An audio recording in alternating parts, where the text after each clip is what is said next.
Halo guys, selamat bertemu kembali di Akur Channel. Kali ini Mimin akan menceritakan kelanjutan Donghua Nine Sons Martial God bagian ke-267. Namun tak bosan-bosannya Mimin ingin mengucapkan maaf yang sebesar-besarnya, dikarenakan untuk video dan alur cerita tidak sama, jadi untuk videonya, hanya sebagai bumbu pemanis saja ya guys. Baiklah, supaya tidak berbasa-basi lebih lama lagi, langsung aja kita terobos ke ceritanya. Pada episode sebelumnya, diceritakan Ye Yunfei menyadari kekuatannya masih belum cukup untuk menghadapi ancaman besar di benua Hongmeng, sehingga ia menjalani kultivasi tertutup di Menara Ilusi dengan sumber daya melimpah.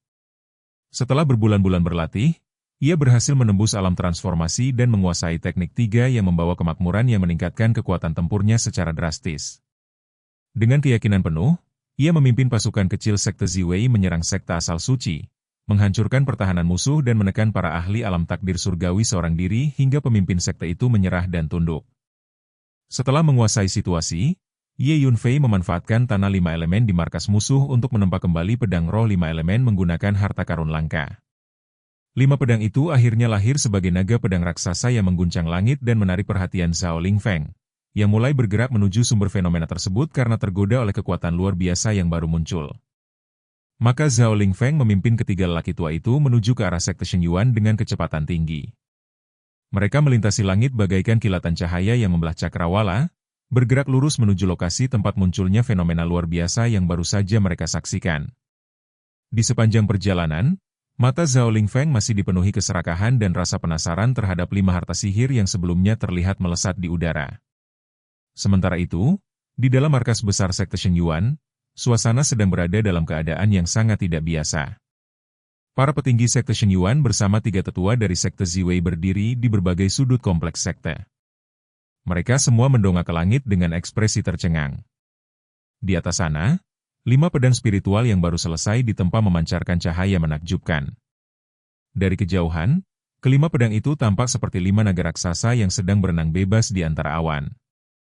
Pemandangan tersebut membuat semua orang terdiam sejenak. Di mata para ahli yang berpengalaman, kelima naga raksasa itu sebenarnya menyerupai 5 pedang berharga yang memiliki kekuatan luar biasa. Aura yang dipancarkannya begitu tajam hingga membuat ruang di sekelilingnya bergetar. Para murid Sekte Shengyuan yang tidak memahami apa yang sedang terjadi hanya bisa menatap dengan mata membelalak. Ketika mereka melihat 5 sosok naga raksasa berputar di udara, keterkejutan langsung menyelimuti seluruh sekte. Dalam sekejap, berita mengenai kemunculan 5 naga di langit menyebar ke seluruh penjuru markas. Para murid berhamburan keluar dari tempat kultivasi mereka. Para pelayan menghentikan pekerjaan mereka. Bahkan para tetua yang sedang bermeditasi turut keluar untuk menyaksikan fenomena tersebut. Seluruh Sekte Shengyuan menjadi gempar. Di tengah kegemparan itu, Ye Yunfei berdiri dengan tenang. Tatapannya terarah ke langit. Matanya mengamati 5 pedang spiritual yang melesat bebas di udara seperti makhluk hidup. Setelah memperhatikan beberapa saat, sudut bibirnya sedikit terangkat. Menurut penilaiannya, hasil penempaan kali ini sangat memuaskan. Kekuatan yang terkandung dalam kelima pedang itu bahkan melampaui perkiraan awalnya. Setelah memastikan semuanya sempurna, Ye Yunfei mengangkat tangannya dan menunjuk ke arah langit. Seketika itu juga, 5 pedang spiritual merespons perintah tuannya. Kelima pedang tersebut menukik turun dari langit. Gerakan mereka begitu cepat hingga menimbulkan suara gemuruh yang mengguncang udara. Dari kejauhan, pemandangan itu tampak seperti 5 naga yang kembali ke sarangnya setelah berkelana jauh. Tak lama kemudian, kelima pedang spiritual itu mendarat di sekitar tubuh Ye Yunfei. Mereka berputar perlahan, naik dan turun mengelilinginya. Energi pedang yang terpancar dari setiap bilah terasa dingin dan mematikan. Aura tajam itu bahkan mampu membelah ruang di sekitarnya. Satu demi satu retakan spasial hitam muncul di udara. Retakan-retakan tersebut tipis seperti helai rambut. Meski ukurannya kecil, keberadaannya cukup untuk membuat para ahli yang menyaksikan pemandangan itu merasa ngeri. Retakan ruang itu terus muncul dan kemudian menutup kembali dengan sendirinya. Fakta bahwa energi pedang semata mampu menciptakan celah spasial sudah cukup untuk membuktikan betapa mengerikannya kekuatan yang tersimpan di dalam 5 pedang spiritual tersebut. Ye Yunfei memandang hasil karyanya dengan puas. Di dalam benaknya, ia segera menghitung berbagai kemungkinan yang bisa dilakukan dengan senjata baru itu. Menurut perhitungannya, Jika kelima pedang spiritual digunakan untuk mengaktifkan formasi pedang pembantai abadi 5 elemen, maka kekuatan yang dihasilkan akan sangat mengerikan. Bahkan para ahli alam takdir surgawi akan dengan mudah dibantai. Tidak peduli apakah mereka berada di tahap awal, menengah, akhir, bahkan alam takdir surgawi sempurna sekalipun, mereka tidak akan mampu bertahan menghadapi formasi pedang tersebut. Namun kekuatan kelima pedang itu tidak berhenti sampai di sana. Ye Yunfei juga mengetahui bahwa selama proses penempaan, kelima pedang tersebut telah menyerap emas sejati dao kuning. Logam langka itu terkenal sebagai salah satu material terbaik di dunia kultivasi. Selain mampu meningkatkan kekuatan artefak secara drastis, logam tersebut juga memiliki karakteristik yang hampir mustahil dihancurkan. Karena itulah, kekerasan kelima pedang spiritual ini sudah mencapai tingkat yang menakutkan. Bahkan seorang ahli alam laut surgawi pun tidak akan berani menerima serangan langsung dari kelima pedang tersebut tanpa perlindungan. Konsekuensi yang ditanggung akan sangat berat. Di atas alam takdir surgawi terdapat alam laut surgawi. Biasanya, kesenjangan kekuatan di antara kedua alam itu sangat besar. Namun dengan keberadaan lima pedang spiritual ini, Ye Yunfei merasa dirinya telah memiliki modal untuk menghadapi seorang ahli alam laut surgawi tahap awal secara langsung. Meski demikian, ia masih belum sepenuhnya puas. Dalam pikirannya, kelima pedang ini masih memiliki ruang untuk berkembang. Ia memahami bahwa emas sejati dao kuning tidak bisa dilebur dalam jumlah besar sekaligus ke dalam sebuah artefak. Prosesnya harus dilakukan bertahap. Sedikit demi sedikit. Setiap tahap pemurnian harus dilakukan dengan sangat hati-hati. Karena itu, Ye Yunfei memutuskan bahwa pada proses penempaan berikutnya, ia akan terus menambahkan lebih banyak emas sejati dao kuning ke dalam pedang-pedang tersebut. Suatu hari nanti, kelima pedang panjang ini akan berkembang menjadi artefak magis yang sesungguhnya. Bahkan mungkin melampaui tingkat itu dan berubah menjadi artefak penghancur dunia. Saat hari itu tiba, ketika lima pedang terhunus bersamaan, tidak akan ada musuh yang mampu menghadang jalannya. Dengan satu pikiran, ia menyimpan kembali kelima pedang spiritual tersebut. Setelah itu, pandangannya beralih ke area di sekitar tempat penempaan. Tanah di wilayah itu sebelumnya telah hangus akibat suhu tinggi yang dihasilkan selama proses menempa pedang. Segala sesuatu tampak tandus. Namun Ye Yunfei memiliki rencana lain. Ia menghentakkan kakinya ke tanah. Seketika, kekuatan lima elemen mulai bergerak. Energi logam, kayu, air, api, dan tanah bangkit dari kedalaman bumi. Kelima unsur itu berubah menjadi aliran energi spiritual dengan warna berbeda yang memenuhi wilayah tersebut. Energi elemen itu berputar dan saling melengkapi. Membentuk siklus kehidupan yang sempurna. Belum berhenti sampai di sana, Ye Yunfei kembali mengaktifkan teknik dari kitab geomantik. Dalam radius 1000 mil, energi bumi mulai bergetar. Gelombang energi yang sangat besar bergerak dari segala arah. Seluruh energi bumi di wilayah luas itu berkumpul menuju satu titik. Akhirnya semuanya menyatu di tempat Ye Yunfei berdiri. Dengan tambahan energi bumi tersebut, kualitas tanah meningkat drastis. Kini wilayah itu memiliki energi 5 elemen dari atas dan energi bumi yang melimpah dari bawah. Kepadatan energi spiritualnya meningkat berkali-kali lipat. Tak lama kemudian, fenomena luar biasa kembali muncul. Hujan spiritual mulai turun dari langit. Butiran-butiran energi murni jatuh seperti gerimis lembut. Setiap tetes mengandung vitalitas yang kaya. Kemudian Ye Yunfei mengaktifkan tubuh Kaisar Biru Kayu. Energi biru yang lembut namun penuh kehidupan memancar dari tubuhnya. Gelombang demi gelombang energi kehidupan menyebar ke segala arah. Energi tersebut meresap ke dalam tanah. Masuk ke setiap akar tanaman. Menembus setiap benih yang tersembunyi di bawah permukaan bumi. Perubahan ajaib pun terjadi. Benih-benih yang sebelumnya tertidur mulai bangun. Akar-akar kecil tumbuh dengan cepat. Tunas-tunas hijau menembus tanah. Cabang dan daun bermunculan satu demi satu. Bunga-bunga bermekaran. Rumput-rumput tumbuh subur. Pohon-pohon kecil menjulang semakin tinggi. Dalam waktu kurang dari setengah jam, tanah tandus yang sebelumnya hangus telah berubah total. Wilayah itu kini menjadi lautan hijau yang penuh kehidupan. Pemandangan tersebut membuat seluruh anggota sekte Shengyuan tercengang. Semakin banyak orang berkumpul untuk menyaksikannya. Para petinggi sekte Shengyuan dan 3 tetua sekte Ziwei bahkan tidak mampu menyembunyikan keterkejutan mereka.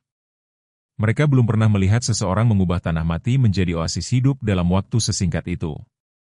Beberapa tetua mulai berspekulasi bahwa Ye Yunfei mungkin sedang menggunakan kekuatan gaib yang mampu menghidupkan kembali suatu wilayah. Semakin lama mereka mengamati, semakin besar pula rasa kagum yang muncul di dalam hati mereka. Lu Yuelong khususnya merasa sangat tersentuh. Dalam pandangannya, kemampuan yang diperlihatkan Ye Yunfei jauh melampaui batas pemahaman seorang kultivator biasa. Ia semakin yakin bahwa keputusan sekte Shengyuan untuk menyatakan kesetiaan kepada Ye Yunfei adalah pilihan yang paling tepat sepanjang sejarah sekte mereka. Di masa depan, ketika Ye Yunfei mencapai puncak dunia kultivasi, sekte Shengyuan pasti akan ikut memperoleh manfaat besar. Ketika semua orang masih terpesona oleh pemandangan itu, seseorang tiba-tiba melihat sosok Ye Yunfei berjalan keluar. Ia membawa 2 ransel di tangannya. Langkahnya tenang. Di belakangnya terbentang hamparan rerumputan hijau, bunga-bunga yang bermekaran, dan pepohonan muda yang tumbuh subur. Pemandangan tersebut membuatnya tampak seperti seorang abadi yang baru saja turun dari surga. Setelah mendekat, Ye Yunfei berbicara kepada 3 tetua sekte Ziwei. Ia meminta mereka membawa seluruh anggota sekte Ziwei kembali terlebih dahulu. Ketiga tetua terkejut mendengar keputusan itu. Mereka awalnya mengira Ye Yunfei akan ikut kembali bersama mereka. Namun ternyata tidak. Dengan nada tenang, Ye Yunfei mengungkapkan tujuan berikutnya. Ia akan memusnahkan sekte 1000 bulan. Ucapan itu membuat seluruh orang yang hadir terdiam. Tidak ada sedikitpun keraguan dalam nada suaranya. Seolah-olah menghancurkan sekte 1000 bulan hanyalah perkara kecil. Ketika ditanya apakah ia akan pergi sendirian, Ye Yunfei hanya mengangguk. Baginya, satu sekte 1000 bulan saja sudah lebih dari cukup untuk ditangani seorang diri. Setelah itu, ia mengalihkan perhatian kepada Lu Yuelong. Pemimpin sekte Shengyuan segera menyatakan kesetiaan mutlaknya. Namun saat berhadapan langsung dengan Ye Yunfei, Lu Yuelong merasakan tekanan yang jauh lebih besar dibanding sebelumnya. Ia bahkan memiliki firasat mengerikan bahwa Ye Yunfei saat ini mampu membunuhnya hanya dalam sekejap. Ye Yunfei kemudian memerintahkan agar seluruh kultivator alam transformasi dan alam takdir surgawi dari sekte Shengyuan memperkuat fondasi mereka terlebih dahulu. Setelah itu mereka diminta datang ke markas sekte Ziwei. Di sana, Ye Yunfei akan membantu mereka menembus batas kultivasi. Ucapan tersebut membuat Lu Yuelong kembali terkejut. Membantu banyak ahli menerobos alam secara massal terdengar seperti sesuatu yang mustahil. Namun meskipun dalam hatinya masih menyimpan keraguan, ia tetap menyatakan kesediaannya untuk melaksanakan perintah itu. Tak lama kemudian, Ye Yunfei bersiap meninggalkan tempat tersebut. Tubuhnya melayang ke udara. Ia hendak mengeluarkan perahu terbang hijau miliknya. Namun pada saat itu, matanya tiba-tiba menyipit. Di kejauhan, sebuah pesawat ruang angkasa sedang melaju dengan kecepatan tinggi menuju sekte Shengyuan. Pesawat itu segera berhenti di depan markas sekte. Sesaat kemudian, seorang pemuda bersama 3 lelaki tua keluar dari dalamnya. Begitu melihat wajah pemuda tersebut, Ye Yunfei langsung mengenalinya. Orang itu tidak lain adalah Zhao Lingfeng. Di sisi lain, Zhao Lingfeng juga sedang mengamati markas sekte Shengyuan. Dalam benaknya, ia yakin bahwa 5 harta sihir luar biasa yang sebelumnya terlihat pasti berasal dari tempat ini. Tatapannya menyapu seluruh kompleks sekte. Menurut penilaiannya, sekte Shengyuan hanyalah sebuah sekte kecil yang tidak layak diperhatikan. Justru karena itulah ia semakin bingung. Mengapa sekte sekecil ini bisa memiliki 5 harta sihir yang begitu menakutkan? Salah satu lelaki tua yang menyertainya memperhatikan plakat besar di gerbang sekte. Tulisan, Sekte Shengyuan, terpampang jelas di sana. Setelah mengingat-ingat sejenak, ia akhirnya menyadari identitas sekte tersebut. Itu adalah salah satu dari 4 kekuatan utama kerajaan Yan. Namun informasi itu sama sekali tidak membuat Zhao Lingfeng terkesan. Dalam pandangannya, kekuatan sebesar apapun di kerajaan Yan tidak ada artinya dibandingkan keluarga Zhao. Rasa sombong dan keserakahan memenuhi hatinya.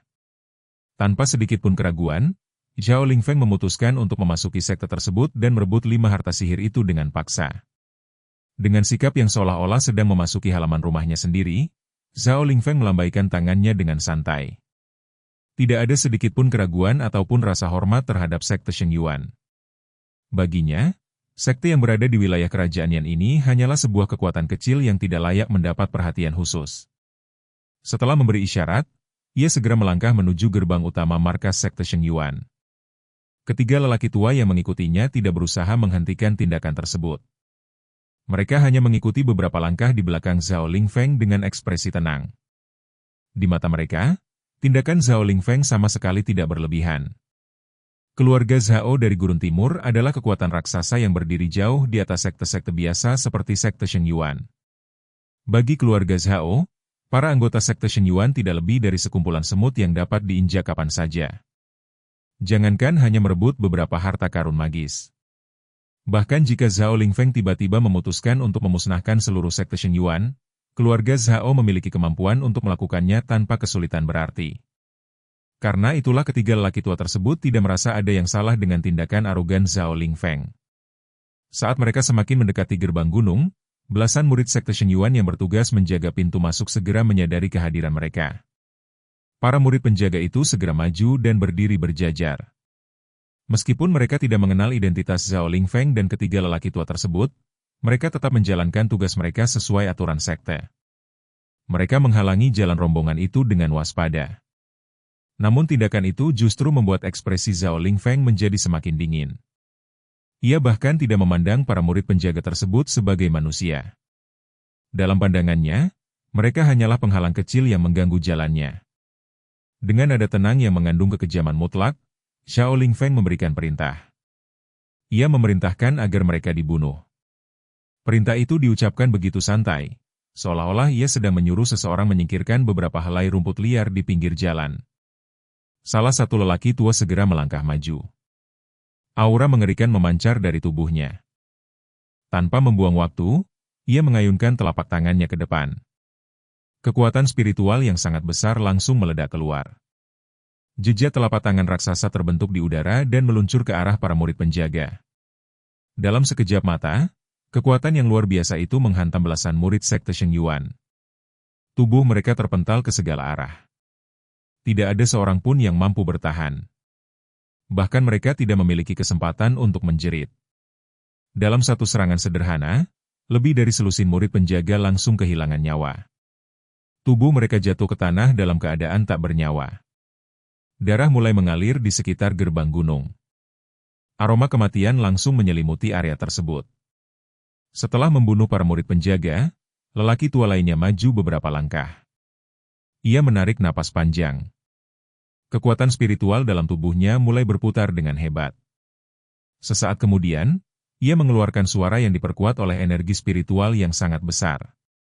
Gelombang suara itu menyapu seluruh wilayah seperti badai. Suara tersebut mengguncang udara dan menyebar hingga ke seluruh markas sekte Sheng Yuan. Tidak ada satu sudut pun yang luput dari gema suara itu. Semua anggota sekte Sheng Yuan mendengarnya dengan jelas. Isi seruan tersebut adalah pengumuman kedatangan Zhao Lingfeng, tuan muda keluarga Zhao dari Gurun Timur. Nada suaranya dipenuhi kesombongan dan ancaman. Ia menuntut agar seluruh anggota sekte Sheng Yuan segera keluar untuk menyambut Zhao Lingfeng. Jika tidak, mereka harus menanggung akibatnya. Begitu kata-kata itu terdengar, suasana di markas sekte Sheng Yuan langsung berubah. Para petinggi sekte yang sebelumnya masih membicarakan fenomena 5 pedang spiritual mendadak menjadi pucat. Nama keluarga Zhao dari Gurun Timur bukanlah sesuatu yang asing bagi mereka. Itu adalah sebuah kekuatan raksasa. Keberadaannya berada jauh di luar jangkauan sekte Sheng Yuan. Di hadapan keluarga Zhao, sekte Sheng Yuan memang tidak lebih dari sebuah kekuatan kecil yang tidak berarti. Karena itu, ketika mengetahui bahwa seorang tuan muda keluarga Zhao benar-benar datang ke markas mereka, hati semua orang langsung dipenuhi kegelisahan. Lu Yuelong menjadi salah satu yang paling terkejut. Wajahnya berubah serius. Pikirannya dipenuhi berbagai pertanyaan. Ia tidak dapat memahami alasan kedatangan Zhao Lingfeng. Selama ini, sekte Sheng Yuan tidak memiliki hubungan apapun dengan keluarga Zhao. Tidak pernah ada kerjasama. Tidak pernah ada konflik. Mereka bahkan hampir tidak pernah berhubungan sama sekali. Jadi mengapa seorang tuan muda keluarga Zhao tiba-tiba datang ke sini? Dengan kegelisahan yang sulit disembunyikan, Lu Yuelong memandang ke arah Ye Yunfei. Dalam keadaan seperti ini, satu-satunya orang yang mampu membuatnya merasa sedikit tenang hanyalah Ye Yunfei. Sementara itu, Ye Yunfei tetap terlihat sangat tenang. Setelah berpikir sejenak, ia segera menebak alasan kedatangan Zhao Lingfeng. Fenomena yang muncul saat penempaan pedang roh 5 elemen tadi memang terlalu mencolok. 5 naga pedang yang membubung ke langit pasti telah menarik perhatian banyak pihak, termasuk Zhao Lingfeng. Memikirkan hal itu, sudut bibir Ye Yunfei memperlihatkan senyum dingin. Di dekatnya, tetua ketiga dari sekte Ziwei tampak khawatir. Ia masih mengingat dengan jelas konflik yang pernah terjadi antara Ye Yunfei dan Zhao Lingfeng saat menjelajahi makam tetua Guyao. Saat itu, ia sendiri memimpin rombongan. Karena itulah ia mengetahui hubungan buruk di antara keduanya. Ia mulai menduga bahwa Zhao Lingfeng mungkin datang khusus untuk membalas dendam. Namun Ye Yunfei sama sekali tidak terlihat cemas. Baginya, Zhao Lingfeng hanyalah seorang tuan muda keluarga Zhao. Tidak ada alasan untuk takut. Pada saat itu, suara Zhao Lingfeng kembali menggema dari luar gerbang gunung. Karena tidak ada seorang pun yang segera keluar untuk menyambutnya, kemarahannya mulai meningkat. Ia menganggap tindakan itu sebagai penghinaan terhadap martabatnya. Lu Yuelong kembali memandang Ye Yunfei. Tatapan matanya penuh pertanyaan. Setelah berpikir sejenak, Ye Yunfei akhirnya memerintahkannya untuk pergi lebih dulu dan melihat apa yang sebenarnya diinginkan Zhao Lingfeng. Mendengar perintah itu, Lu Yuelong segera bergerak. Ia memimpin lebih dari selusin petinggi sekte Shengyuan menuju gerbang gunung. Tak lama kemudian, mereka tiba di hadapan Zhao Lingfeng dan ketiga lelaki tua tersebut. Begitu mendarat, Lu Yuelong bersama para petinggi lainnya langsung membungkuk hormat. Mereka menyampaikan salam penyambutan kepada Zhao Lingfeng. Namun tindakan hormat itu sama sekali tidak memuaskan Zhao Lingfeng.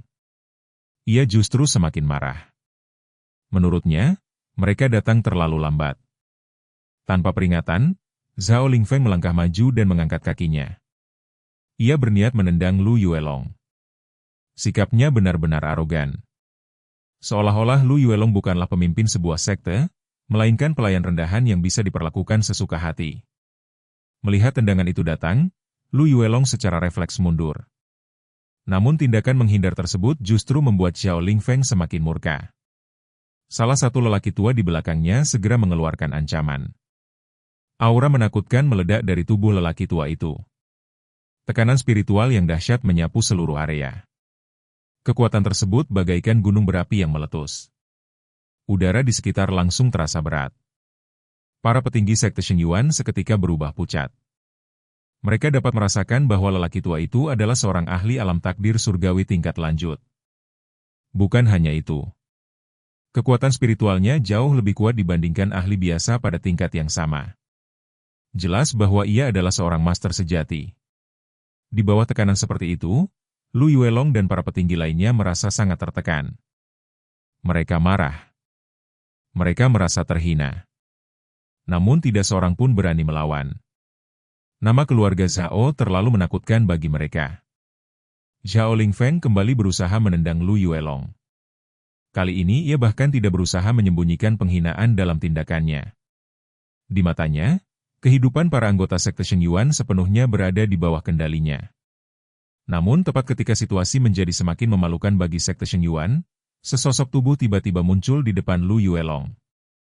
Orang itu berdiri dengan kedua tangan di belakang punggung. Tatapannya dingin. Aura tenangnya langsung menarik perhatian semua orang. Itu adalah Ye Yunfei. Kemunculannya membuat Lu Yuelong merasa sangat lega. Di sisi lain, Zhao Lingfeng langsung mengenali wajah tersebut. Mata Zhao Lingfeng membelalak sesaat. Lalu ekspresi terkejut di wajahnya berubah menjadi kegembiraan yang kejam. Ia memang datang untuk mencari pemilik 5 harta karun magis. Namun ia sama sekali tidak menyangka akan menemukan Ye Yunfei di sini. Baginya, ini adalah kejutan besar. Ia bahkan merasa seolah-olah takdir sedang berpihak kepadanya. Senyum jahat perlahan muncul di wajah Zhao Lingfeng. Sementara itu, ketiga lelaki tua di belakangnya diam-diam bergerak. Mereka mengambil posisi yang berbeda dan mengepung Ye Yunfei dari 3 arah. Jelas mereka tidak berniat membiarkan Ye Yunfei melarikan diri. Tatapan Ye Yunfei menjadi semakin dingin.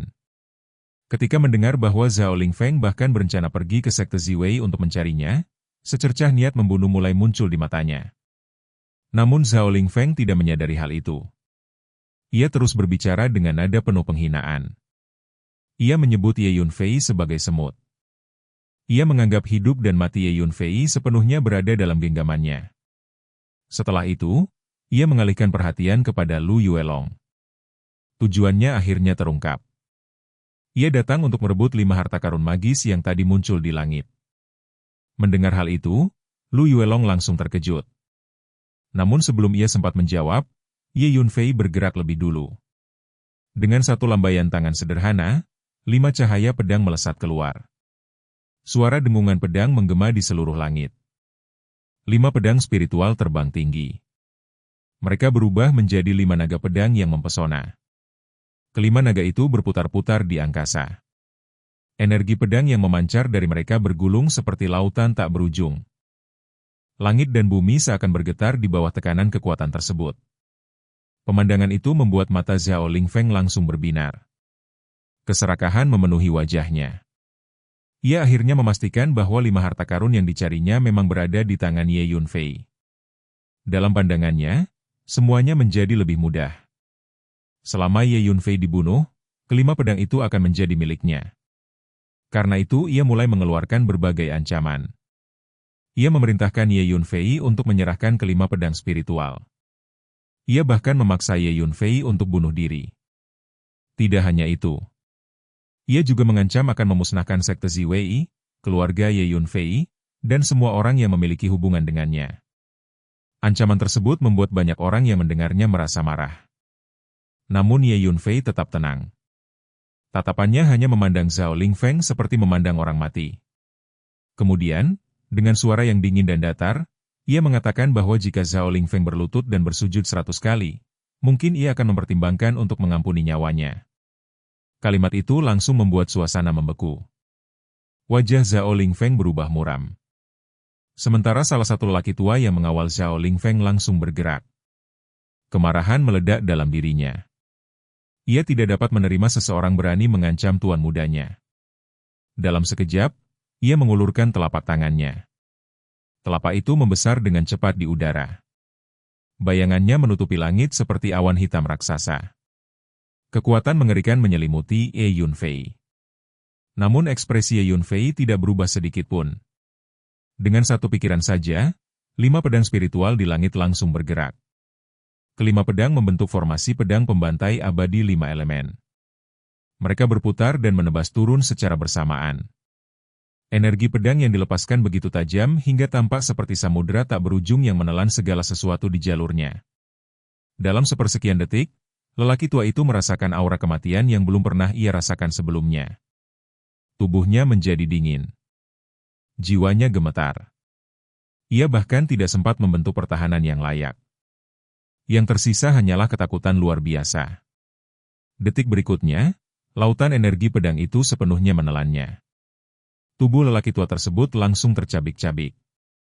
Daging dan darahnya meledak ke segala arah.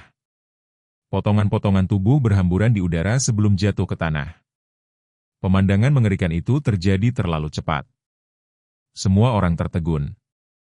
Tidak ada yang sempat bereaksi. Seorang ahli alam takdir surgawi tahap pertengahan telah dibunuh seketika. Bahkan tanpa kesempatan untuk melawan. Bahkan tanpa kesempatan untuk melarikan diri. Hanya dengan satu serangan dari 5 pedang spiritual milik Ye Yunfei. Maka suasana yang semula dipenuhi ketegangan mendadak berubah menjadi keheningan yang mencekam.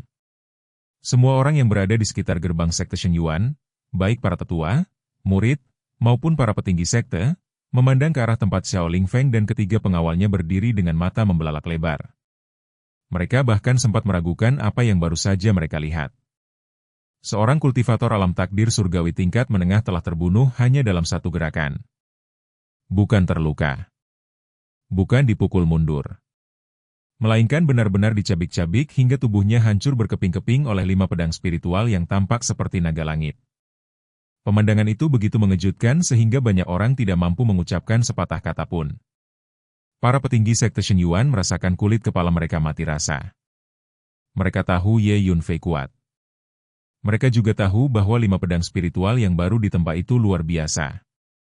Namun mereka tidak pernah membayangkan bahwa kekuatan pedang-pedang itu akan mencapai tingkat yang begitu mengerikan. Sementara itu, wajah Zhao Lingfeng berubah menjadi merah karena amarah dan keterkejutan. Sejak lahir hingga sekarang, sebagai anggota inti keluarga Zhao dari Gurun Timur, ia selalu hidup dalam kemewahan dan perlindungan. Kemanapun ia pergi, orang-orang akan memperlakukannya seperti bangsawan. Tidak ada yang berani menyinggungnya. Apalagi membunuh orang-orang yang berada di bawah perlindungannya.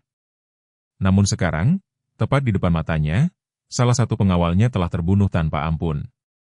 Rasa marah dan penghinaan langsung membakar seluruh pikirannya. Tatapannya berubah ganas saat menatap Ye Yunfei.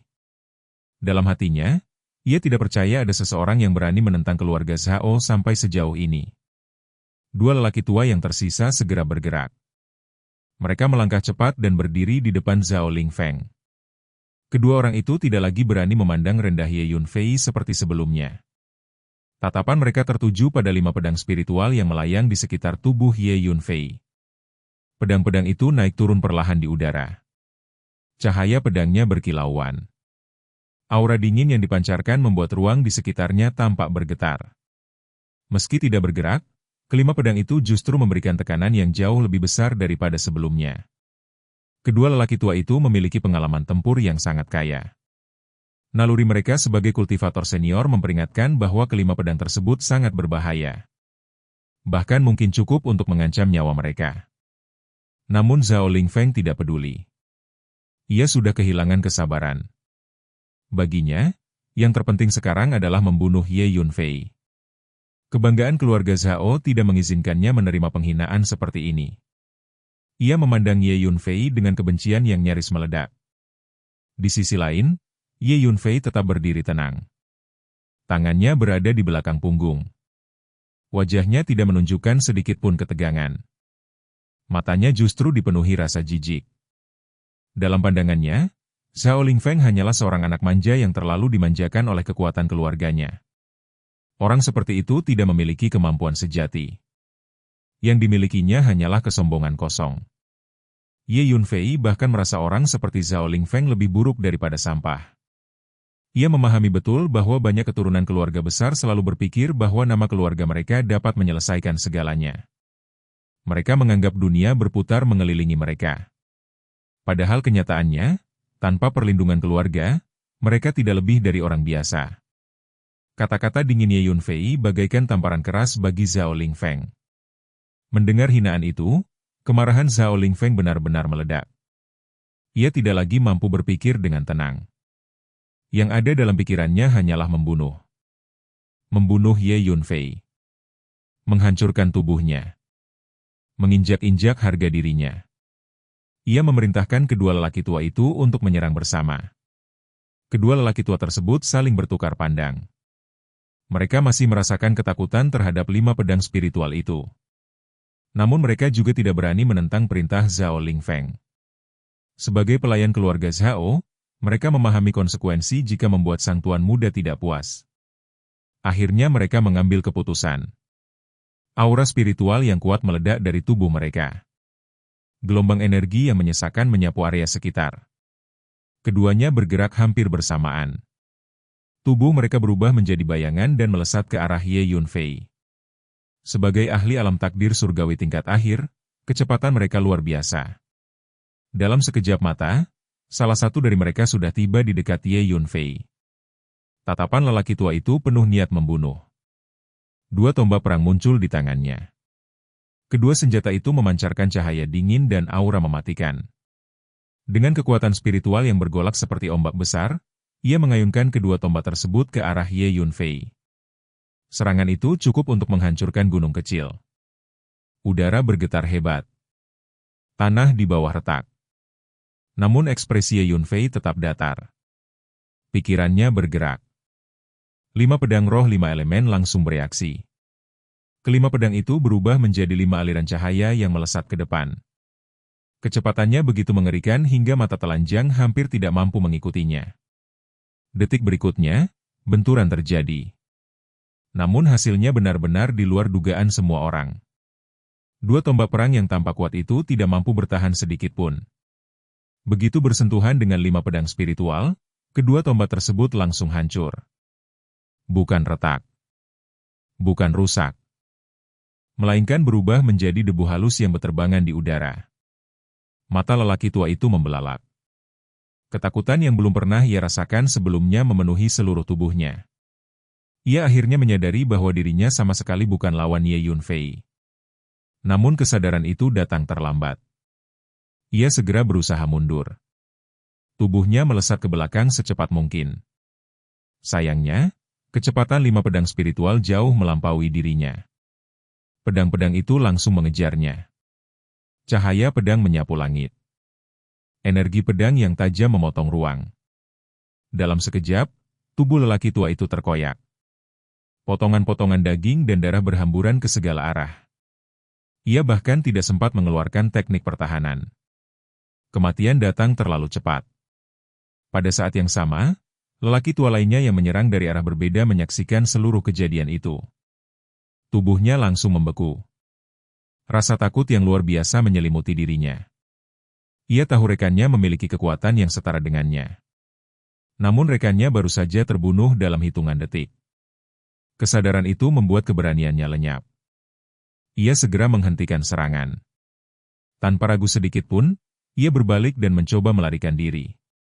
Dalam benaknya, satu-satunya cara untuk bertahan hidup adalah meninggalkan tempat ini secepat mungkin. Sambil melarikan diri, ia berusaha memperingatkan Zhao Lingfeng. Ia ingin membawa tuan mudanya pergi dari tempat yang mengerikan ini. Namun ia bahkan tidak sempat menyelesaikan ucapannya. 5 pedang spiritual sudah bergerak lagi. Mereka melesat melintasi langit seperti 5 naga pembunuh. Dalam sekejap, lelaki tua itu tertelan oleh cahaya pedang. Tubuhnya hancur menjadi debu.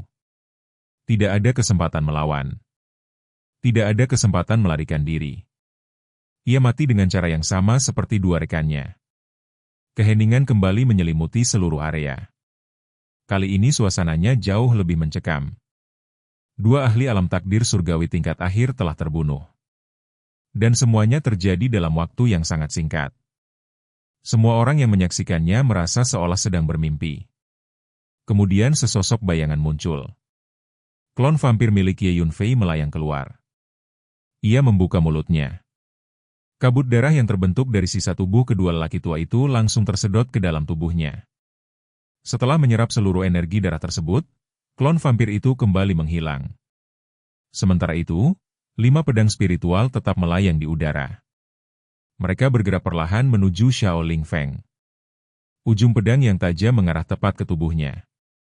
Aura pembunuhan yang mengerikan menekan dirinya dari segala arah. Pada saat itu, wajah Zhao Lingfeng akhirnya berubah pucat. Kesombongan yang sebelumnya memenuhi dirinya mulai retak. Untuk pertama kalinya sejak datang ke Sekte Shen Yuan, ia benar-benar merasakan ketakutan. Ketiga pengawalnya telah mati. Tidak ada lagi orang yang dapat melindunginya. Ia hanya bisa mengandalkan nama keluarga Zhao. Dengan suara yang sedikit gemetar, ia mencoba menggunakan identitasnya sebagai tameng.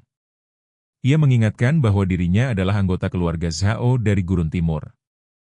Namun Ye Yunfei hanya mencibir. Baginya, keluarga Zhao bukanlah sesuatu yang patut ditakuti. Jika seseorang ingin membunuhnya, maka orang itu harus siap menerima konsekuensinya. Terlebih lagi, Zhao Lingfeng telah berkali-kali mengancam akan memusnahkan sekte Ziwei, keluarganya, dan semua orang yang berhubungan dengannya. Orang seperti itu tidak layak dibiarkan hidup. Merasa tekanan kematian semakin kuat, Zhao Lingfeng akhirnya menyerah. Ia mulai mundur. Ia berusaha berpura-pura tenang. Ia mengatakan bahwa ia akan melupakan kejadian hari ini dan tidak akan mengejar masalah tersebut lagi. Lalu ia mencoba pergi. Namun Ye Yunfei hanya menatapnya dengan tatapan dingin. Ia memahami watak Zhao Lingfeng dengan sangat jelas. Begitu orang ini berhasil pergi, ia pasti akan segera memanggil ahli-ahli keluarga Zhao untuk melakukan balas dendam. Membiarkannya hidup justru akan menciptakan masalah yang lebih besar. Karena itu, Ye Yunfei tidak berniat memberi kesempatan. Dengan satu pikiran sederhana, 5 pedang spiritual bergerak. Cahaya pedang menyapu udara. Tubuh Zhao Lingfeng langsung berubah menjadi debu. Tidak ada darah. Tidak ada mayat. Tidak ada kesempatan untuk menjerit. Tuan muda keluarga Zhao dari Gurun Timur berakhir seperti itu. Seluruh area menjadi sunyi senyap. Lu Yuelong dan para petinggi sekte Shengyuan merasa jantung mereka hampir berhenti berdetak. Mereka tidak pernah menyangka Ye Yunfei benar-benar akan membunuh Zhao Lingfeng. Itu bukan sekadar seorang kultivator biasa. Itu adalah tuan muda keluarga Zhao. Namun Ye Yunfei tampak sama sekali tidak peduli. Dengan tenang, ia mengulurkan jarinya. Api sejati samadhi melesat keluar. Api itu berubah menjadi lautan nyala yang membakar seluruh bekas pertempuran. Segala jejak lenyap. Tidak ada sisa yang tertinggal. Seolah-olah Zhao Lingfeng dan ketiga pengawalnya tidak pernah datang ke tempat itu. Setelah menyelesaikan semuanya, Ye Yunfei menyatakan bahwa ia akan pergi ke Sekte Seribu Bulan. Ia tidak berniat tinggal lebih lama. 5 pedang spiritual bergabung menjadi satu. Seketika terbentuk sebuah pedang raksasa berwarna 5 elemen yang menyerupai naga raksasa. Ye Yunfei melangkah ke atasnya. Pedang raksasa itu meledak ke langit. Dalam sekejap, sosoknya menghilang di cakrawala. Lu Yuelong menatap langit kosong dengan perasaan campur aduk. Ketakutan. Kekaguman. Rasa syukur. Semuanya bercampur menjadi satu. Kini ia benar-benar memahami betapa mengerikannya Ye Yunfei. Sementara itu, jauh di kejauhan, Ye Yunfei mengendarai pedang raksasa menuju Sekte Seribu Bulan. Angin menderu di sekelilingnya. Awan-awan terbelah. Kecepatan 5 pedang spiritual sangat luar biasa. Meski masih kalah dibandingkan perahu terbang hijau peninggalan Kaisar Hutan Belantara kuno, kecepatannya tetap jauh melampaui pesawat ruang angkasa biasa. Karena jarak ke Sekte Seribu Bulan tidak terlalu jauh, Ye Yunfei memanfaatkan perjalanan ini untuk melatih kendali kekuatan spiritualnya. Sementara itu, di markas besar Sekte Seribu Bulan, para petinggi sekte sedang berkumpul di aula utama. Pemimpin sekte dan sekitar selusin tokoh penting duduk berjajar. Mereka sedang membahas situasi yang semakin memburuk. Sekte Ziwei telah menaklukkan keluarga kerajaan-kerajaan Yan dan Sekte Shengyuan. Bagi mereka, ancaman berikutnya jelas mengarah kepada Sekte Seribu Bulan. Namun suasana suram itu segera berubah ketika pemimpin sekte mengumumkan kabar yang menurutnya sangat menggembirakan. Beberapa hari sebelumnya, ia telah mengirim utusan ke Tanah Suci Kaisar Barat. Tujuannya adalah melaporkan perubahan yang terjadi di Sekte Ziwei. Kini balasan telah datang. Tanah Suci Kaisar Barat berencana mengirim utusan ke Kerajaan Yan untuk menyelidiki Sekte Ziwei. Bukan hanya itu. Mereka juga memberikan sinyal bahwa Sekte Seribu Bulan berpeluang menjadi kekuatan afiliasi Tanah Suci Kaisar Barat. Kabar itu membuat seluruh aula bergemuruh oleh kegembiraan. Bagi mereka, Tanah Suci Kaisar Barat adalah kekuatan raksasa yang berdiri jauh di atas Kerajaan Yan. Jika mendapat dukungan dari kekuatan sebesar itu, masa depan Sekte Seribu Bulan akan berubah total. Mereka tidak perlu lagi takut pada Sekte Ziwei. Bahkan mereka percaya dapat mendominasi seluruh Kerajaan Yan. Percakapan kemudian beralih kepada sejarah permusuhan antara Tanah Suci Kaisar Barat dan Sekte Ziwei. Pemimpin sekte menjelaskan bahwa Tanah Suci Kaisar Barat telah lama mencari warisan yang ditinggalkan Kaisar Ziwei. Karena itulah mereka berkali-kali menyerang Sekte Ziwei di masa lalu. Sekte Ziwei jatuh hingga kondisi menyedihkan seperti sekarang sebagian besar disebabkan oleh tekanan dari Tanah Suci Kaisar Barat dan berbagai kekuatan besar lainnya. Namun sekarang, para petinggi Sekte Seribu Bulan tidak lagi memikirkan hal itu. Pikiran mereka dipenuhi ambisi. Mereka percaya bahwa dengan dukungan Tanah Suci Kaisar Barat, kebangkitan Sekte Seribu Bulan tinggal menunggu waktu. Tidak seorang pun di aula itu menyadari bahwa pada saat yang sama, Ye Yunfei sedang melesat menuju markas mereka. Saat kabar mengenai dukungan dari Tanah Suci Kaisar Barat masih menjadi bahan pembicaraan yang membuat seluruh petinggi Sekte Seribu Bulan dipenuhi kegembiraan, suasana di aula utama sekte itu mendadak berubah. Harapan besar tentang masa depan yang gemilang baru saja mulai tumbuh di hati mereka.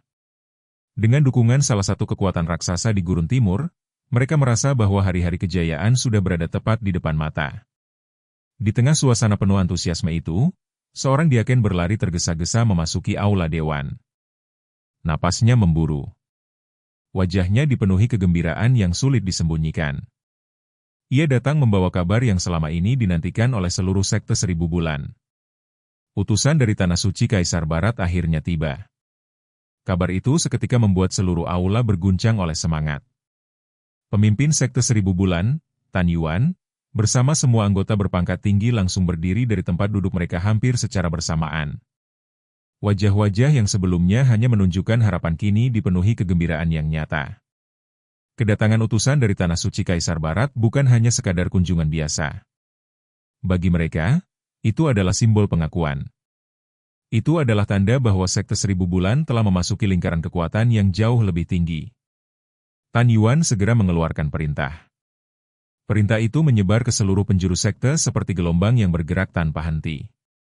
Seluruh murid, tetua, diaken, dan anggota sekte diperintahkan berkumpul untuk menyambut kedatangan para utusan dengan penghormatan tertinggi. Tidak lama kemudian, seluruh markas besar sekte 1000 bulan menjadi sibuk. Barisan demi barisan murid berkumpul dengan pakaian terbaik mereka. Para tetua berdiri dengan ekspresi serius. Para diaken berlarian memastikan tidak ada satupun kesalahan dalam penyambutan tersebut.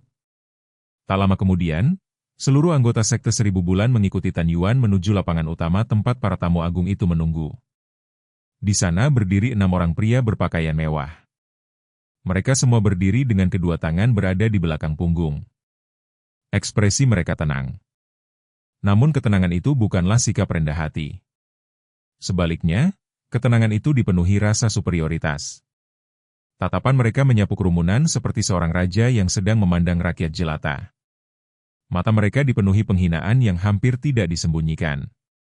Bagi mereka, sebuah sekte kecil di kerajaan yang memang tidak layak mendapatkan perhatian khusus. Seluruh anggota sekte 1000 bulan segera membungkuk hormat. Tan Yuan melangkah maju. Dengan sikap penuh penghormatan, ia memperkenalkan dirinya sebagai pemimpin sekte 1000 bulan. Seluruh anggota sekte di belakangnya juga menyampaikan penghormatan mereka kepada para utusan dari Tanah Suci Kaisar Barat. Suara sambutan bergema di seluruh area. Namun keenam utusan itu tetap terlihat acuh tak acuh. Salah satu dari mereka yang tampaknya merupakan pemimpin kelompok memandang Tan Yuan dengan tatapan datar.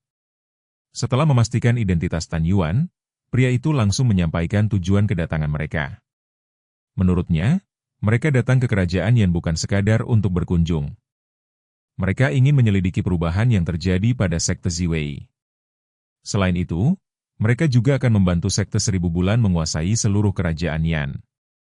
Ucapan itu seperti petir kebahagiaan bagi seluruh petinggi sekte 1000 bulan. Tubuh Tan Yuan bahkan sedikit bergetar karena terlalu gembira. Mulai hari itu, sekte 1000 bulan akan menjadi penguasa kerajaan Yan. Dengan dukungan Tanah Suci Kaisar Barat, tidak ada lagi yang perlu mereka takutkan. Sekte Ziwei. Keluarga kerajaan. Sekte Sheng Yuan. Semuanya tidak lagi layak dianggap ancaman. Para petinggi sekte 1000 bulan saling memandang dengan penuh kegembiraan. Mereka seakan sudah bisa melihat masa depan yang gemilang terbentang di hadapan mereka. Setelah itu, para utusan mulai menanyakan berbagai hal mengenai sekte Ziwei. Tan Yuan menjelaskan semua informasi yang telah berhasil dikumpulkan. Ia menceritakan tentang seorang pemuda bernama Su Fei. Menurut hasil penyelidikannya, semua perubahan besar yang terjadi pada sekte Ziwei berawal dari kemunculan pemuda itu. Su Fei tampaknya memahami seluruh rahasia sekte Ziwei. Ia bahkan terlihat mengetahui lebih banyak daripada para tetua dan pemimpin sekte itu sendiri. Ia mampu memanggil tangan raksasa dari markas sekte Ziwei. Ia mampu memberikan ceramah yang membuat banyak anggota sekte mengalami terobosan saat itu juga. Ia juga mampu membangunkan leluhur ke-10 keluarga kerajaan-kerajaan Yan. Lebih dari itu, dialah orang yang memimpin penaklukan keluarga kerajaan dan sekte Sheng Yuan. Mendengar semua itu, para utusan dari Tanah Suci Kaisar Barat mulai menunjukkan sedikit ketertarikan.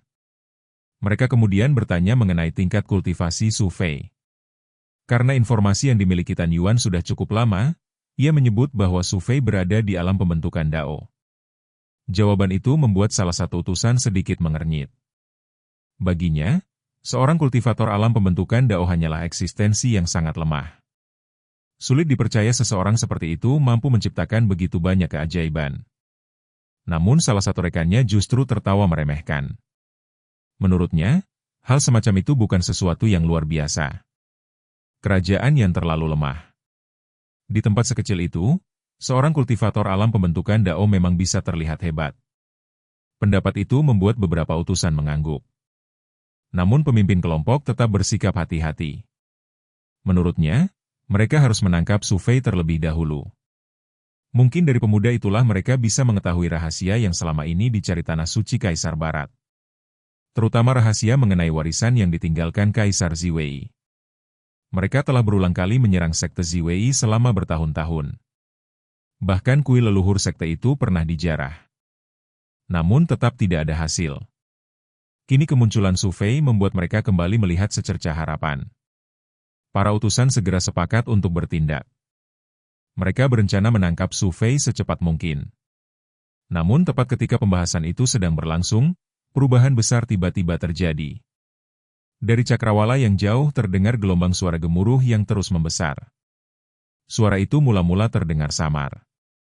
Namun dalam beberapa detik saja, suara tersebut berubah menjadi getaran dahsyat yang mengguncang langit dan bumi.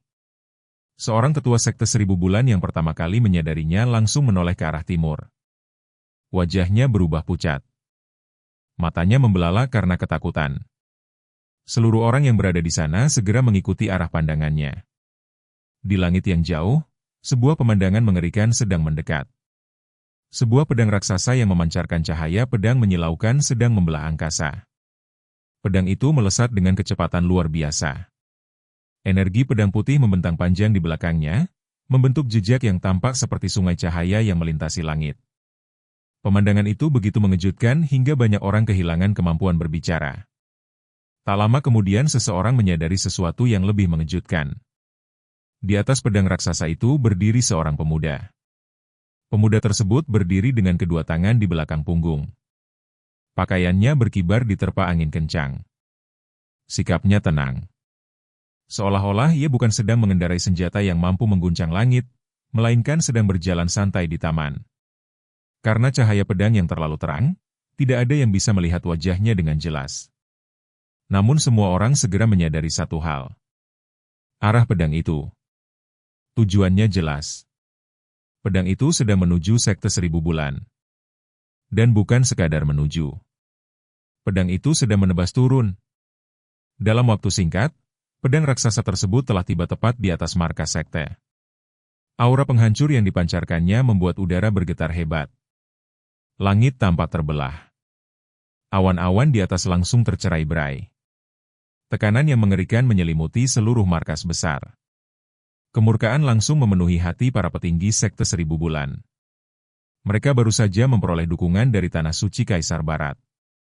Kepercayaan diri mereka sedang berada di puncak. Namun seseorang berani datang dan menyerang markas mereka secara terang-terangan.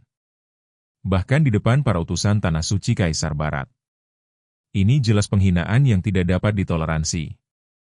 Tan Yuan segera mengaktifkan formasi pelindung sekte. Dalam sekejap, susunan besar mulai bekerja. Cahaya formasi yang terang naik dari berbagai penjuru markas. Lapisan perlindungan raksasa segera membungkus seluruh wilayah sekte 1000 bulan. Namun yang terjadi berikutnya membuat semua orang tercengang. Pedang raksasa itu menghantam formasi pelindung. Tidak terjadi benturan panjang. Tidak terjadi perlawanan sengit. Formasi yang selama ini menjadi kebanggaan sekte 1000 bulan justru hancur seketika. Seperti gelembung sabun yang disentuh jarum. Lapisan cahaya itu pecah dan lenyap tanpa meninggalkan jejak sedikit pun. Pedang raksasa sama sekali tidak melambat. Tidak kehilangan kekuatan. Tidak kehilangan momentum. Sebaliknya, ia terus turun dengan aura penghancur yang semakin mengerikan. Saat itulah semua orang menyadari bahwa sasaran pedang tersebut adalah lokasi mereka berdiri. Kepanikan langsung menyebar. Tan Yuan dan para petinggi sekte segera melompat menghindar. Keenam utusan tanah suci Kaisar Barat juga bergerak cepat. Meski marah, mereka tetap memahami bahaya yang dibawa pedang itu. Sesaat kemudian, pedang raksasa menghantam tanah. Ledakan dahsyat mengguncang seluruh markas sekte 1000 bulan. Tanah terbelah. Jurang raksasa tanpa dasar muncul di tengah markas. Bebatuan dan tanah berterbangan ke segala arah. Debu tebal membumbung tinggi hingga menutupi langit. Gelombang kejut yang dihasilkan menyapu seluruh area seperti badai. Bangunan-bangunan bergetar keras. Banyak murid kehilangan keseimbangan. Bahkan salah satu petinggi sekte 1000 bulan yang terlambat menghindar langsung terkena energi pedang yang terpancar dari tebasan itu. Tubuhnya terbelah menjadi beberapa bagian sebelum sempat bereaksi. Darah dan potongan tubuh berhamburan di udara. Pemandangan itu membuat semua orang merasakan hawa dingin menjalar ke tulang belakang mereka. Kemurkaan para petinggi sekte 1000 bulan langsung mencapai puncaknya. Sementara itu, keenam utusan Tanah Suci Kaisar Barat juga dipenuhi amarah. Bagi mereka, tindakan ini bukan sekadar serangan. Ini adalah penghinaan terbuka terhadap Tanah Suci Kaisar Barat. Tak lama kemudian, debu yang memenuhi langit mulai menghilang perlahan. Pandangan semua orang tertuju ke pusat jurang yang baru terbentuk.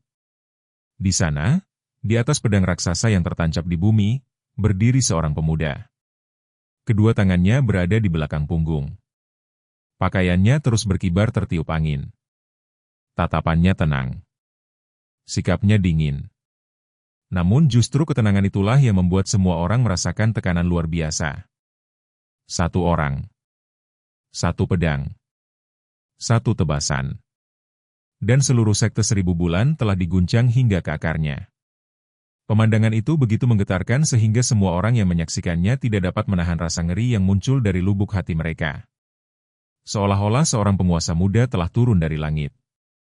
Dan dengan satu ayunan pedang, ia telah mengumumkan kedatangannya kepada seluruh sekte. Kejadian yang berlangsung berikutnya benar-benar membuat seluruh markas besar sekte 1000 bulan jatuh ke dalam keheningan yang mencekam. Di tengah jurang raksasa yang baru saja tercipta akibat tebasan pedang sebelumnya, Ye Yunfei berdiri dengan tenang di atas pedang roh 5 elemen.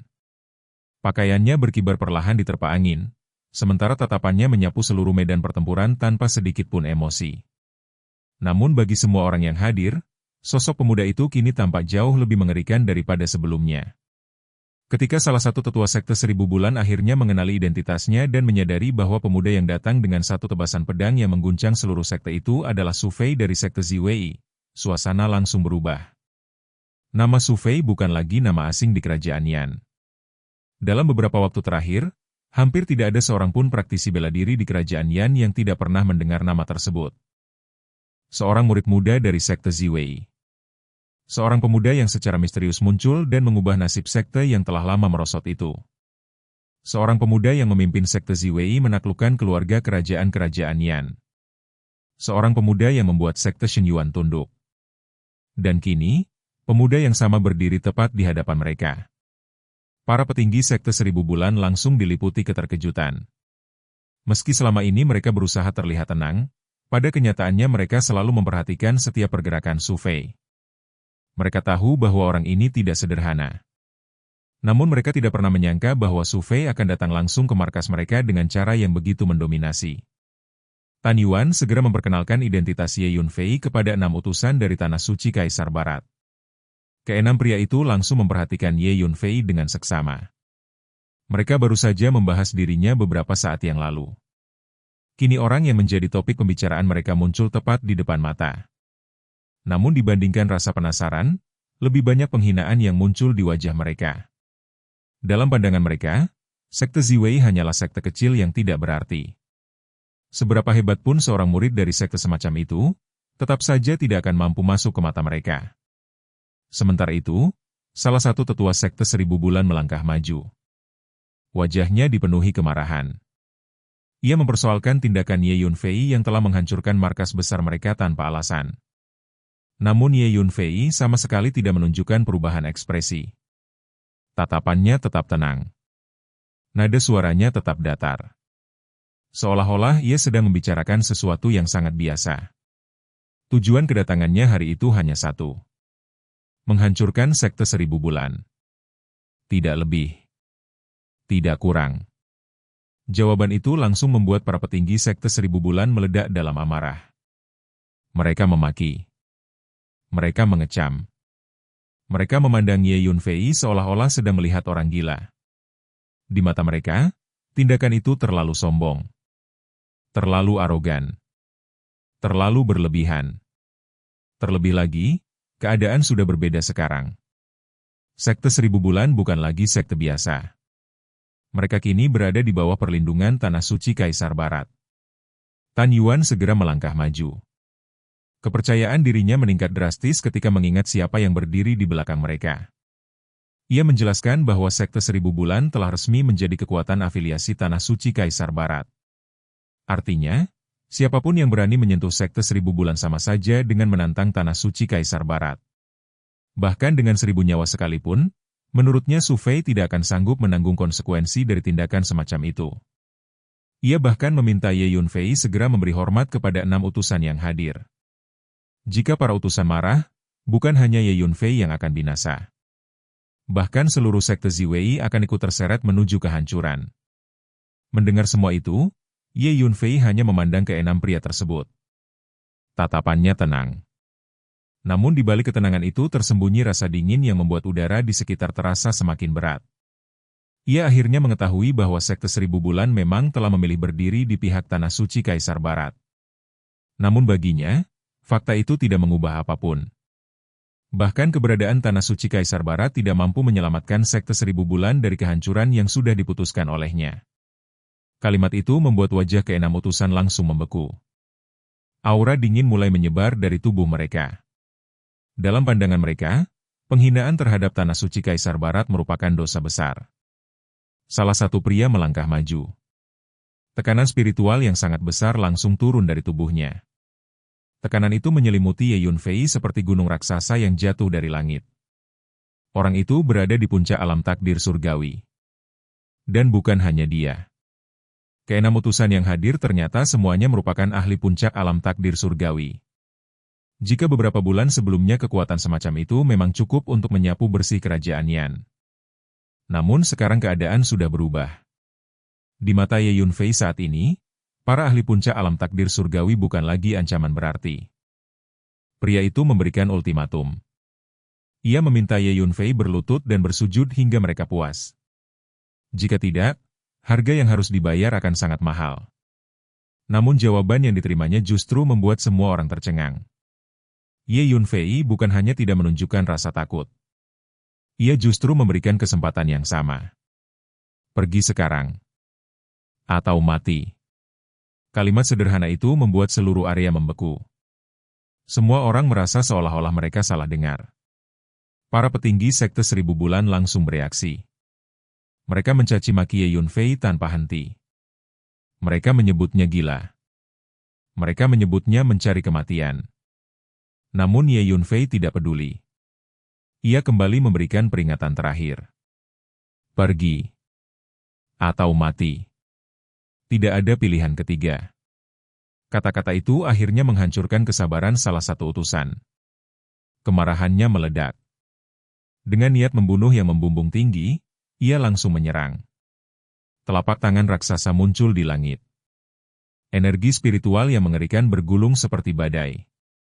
Tekanan yang dilepaskannya membuat banyak orang di sekitar mundur tanpa sadar. Namun tepat ketika serangan itu turun, wajah Ye Yunfei berubah dingin. Pedang raksasa di bawah kakinya langsung bergetar. Kemudian bergerak. Pedang itu menebas maju. Sederhana. Langsung. Namun mengandung kekuatan yang menghancurkan segalanya. Kelima utusan lainnya langsung menyadari bahaya yang terkandung dalam tebasan tersebut. Mereka mencoba memperingatkan rekannya. Tetapi semuanya sudah terlambat. Pedang raksasa itu menghantam tangan kanan pria tersebut. Dalam satu benturan. Seluruh lengan kanan, bahu, dan sebagian tubuhnya langsung berubah menjadi kabut darah. Daging dan tulang lenyap begitu saja. Tubuhnya hampir terbelah menjadi dua. Jeritan menyayat hati bergema di seluruh medan. Pria itu mundur dengan tubuh setengah hancur. Darah mengalir deras. Matanya dipenuhi ketakutan. Untuk pertama kalinya, ke-6 utusan Tanah Suci Kaisar Barat benar-benar menyadari bahwa mereka telah meremehkan lawan. Pria yang dianggap hanya semut dari sekte kecil ternyata memiliki kekuatan yang mengerikan. Pemimpin kelompok akhirnya berbicara. Nada suaranya jauh lebih serius dibanding sebelumnya. Ia mengakui bahwa mereka telah salah menilai Ye Yunfei. Namun bagaimanapun juga, melukai orang dari Tanah Suci Kaisar Barat adalah tindakan yang tidak bisa dimaafkan. Ia meminta Ye Yunfei menyerah dan kembali bersama mereka ke Tanah Suci Kaisar Barat untuk menerima hukuman. Jika tidak, Sekte Ziwei akan ikut menerima konsekuensinya. Saat ia berbicara, 5 utusan yang masih utuh diam-diam bergerak. Mereka membentuk lingkaran pengepungan. Pada saat yang sama, Tan Yuan dan seluruh petinggi Sekte Seribu Bulan juga memimpin pasukan mereka mengepung area tersebut. Lapisan demi lapisan pengepungan terbentuk. Seolah-olah seekor binatang buas sedang dikepung oleh ribuan pemburu. Namun ironisnya, di mata Ye Yunfei, yang sebenarnya sedang terjebak justru mereka. Senyuman tipis muncul di sudut bibirnya. Hari itu adalah hari pertama pedang roh 5 elemen selesai ditempa ulang. Dan hari itu pula pedang tersebut akan menikmati korban pertamanya. Saat pikiran itu muncul, pedang raksasa di bawah kaki Ye Yunfei terbelah menjadi 5 bagian. 5 pedang roh 5 elemen kembali menampakkan bentuk aslinya. Kelima pedang itu melayang di udara. Masing-masing memancarkan cahaya pedang yang menakutkan. Aura pembunuhan memenuhi seluruh langit. Murid senior dari Tanah Suci Kaisar Barat segera memerintahkan serangan bersama. 5 ahli puncak alam takdir surgawi melepaskan seluruh kekuatan mereka sekaligus. Aura mereka meledak seperti 5 gunung berapi yang bangkit bersamaan. Langit berguncang. Tanah bergetar. Energi spiritual memenuhi seluruh area. Mereka menyerang secara serentak. Namun Ye Yunfei hanya mencibir. Di matanya, semua itu tidak berbeda dari perjuangan sia-sia. Dengan satu gerakan jarinya, formasi pedang pembantai abadi 5 elemen terbentuk. Kelima pedang saling terhubung. Berputar seperti cakram raksasa. Kadang tampak seperti 5 naga yang saling mengejar. Energi pedang yang dipancarkan membentuk lautan cahaya yang menyapu langit.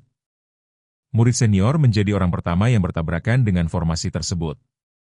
Tombak panjang di tangannya berubah menjadi ribuan bayangan tombak. Namun semuanya sia-sia. Dalam sekejap, tombak itu hancur berkeping-keping. Lalu tubuh pemiliknya ikut musnah. Tidak tersisa sedikit pun. Bahkan jeritan pun tidak sempat terdengar jelas. Formasi pedang terus bergerak. 4 ahli lainnya mencoba melawan mati-matian. Berbagai senjata dan artefak magis dikeluarkan. Namun semuanya hancur saat bersentuhan dengan pedang roh 5 elemen yang telah diperkuat oleh emas sejati Dao Kuning. Satu demi satu tubuh mereka meledak. Darah memenuhi udara. Potongan daging berhamburan ke segala arah. Dalam waktu yang sangat singkat, 4 ahli puncak alam takdir surgawi lainnya juga musnah sepenuhnya. Seluruh medan pertempuran menjadi sunyi. Dari 6 utusan Tanah Suci Kaisar Barat, kini hanya tersisa 1. Pria yang tubuhnya telah terbelah setengah sebelumnya. Ia memandang Ye Yunfei. Tatapan yang sebelumnya dipenuhi kesombongan kini hanya menyisakan ketakutan. Bibirnya bergetar. Namun tidak ada kata-kata yang mampu keluar. Sementara itu, para petinggi Sekte Seribu Bulan benar-benar kehilangan kemampuan berpikir. Tubuh mereka membeku. Pikiran mereka kosong. Mereka hanya bisa berdiri di tempat sambil menatap sosok Ye Yunfei dengan ketakutan yang belum pernah mereka rasakan sepanjang hidup mereka. 5 ahli puncak alam takdir surgawi. 5 utusan dari Tanah Suci Kaisar Barat. Semuanya dibunuh dalam waktu singkat. Seolah-olah mereka tidak lebih dari rumput liar yang ditebas oleh angin musim gugur. Pada saat itu, rasa dingin menjalar dari kaki hingga ke kepala setiap orang yang hadir. Dan mereka akhirnya menyadari satu kenyataan yang mengerikan. Orang yang berdiri di hadapan mereka bukanlah seorang pemuda biasa, melainkan sosok monster yang bahkan Tanah Suci Kaisar Barat mungkin telah salah perhitungkan. Dan, adegan ini pun mengakhiri pertemuan kita kali ini. Terima kasih kepada semua yang telah menyimak dari awal sampai akhir video ini. Dan juga Mimin ingin mengucapkan terima kasih yang sebesar-besarnya kepada semua yang sudah subscribe Akur Channel. Semoga semuanya dimudahkan rezekinya, dan dilancarkan segala urusannya, juga disehatkan selalu setiap saat, dan terhindar dari segala penyakit. Amin.